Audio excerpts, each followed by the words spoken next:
নদী উদ্ধারের নামে জনহয়রানির বন্ধের দাবিতে নেত্রকোনায় মানববন্ধন। নদী উদ্ধারের নামে জনহয়রানি বন্ধ সহ ভীতিকর পরিমাপ কার্যক্রম বন্ধের দাবিতে নেত্রকোনায় মানববন্ধন ও বিক্ষোভ সমাবেশ অনুষ্ঠিত হয়েছে। বৃহস্পতিবার সকালে মুক্তারপাড়া কালেক্টরেটের মাঠে এ কর্মসূচি পালন করে এলাকাবাসী। নেত্রকোনা প্রতিনিধি নাজমুল ইসলামের পাঠানো ভিডিও তথ্যচিত্রে থাকছে বিস্তারিত। বিক্ষোভ সমাবেশে বক্তব্য রাখেন বীর মুক্তিযোদ্ধা হায়দার জাহান চৌধুরী, অ্যাডভোকেট খালিদ সাইফুল্লাহ মুন্না, রাসেল ফারুক সহ অনেকে।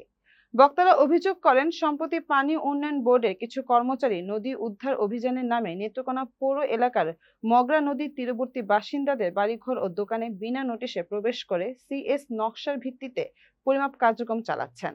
এতে স্থানীয়দের মধ্যে আতঙ্ক তৈরি হয়েছে।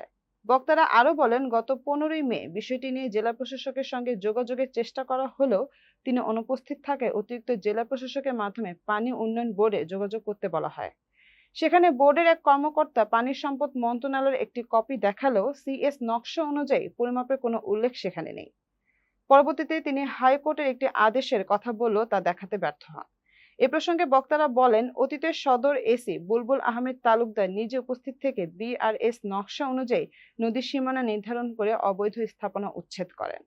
সরকার যেখানে বিআরএস ছাড়া কোনো খাজনা গ্রহণ করে না, সম্পত্তি অনুমোদন বা হস্তান্তর করে না, সেখানে পানি উন্নয়ন বোর্ডের কিছু কর্মচারী সিএস নকশা দেখিয়ে ব্যক্তি মালিকানাধীন জমি মাপার ভয় দেখিয়ে অর্থ আদায়ের পায়তারা করছে।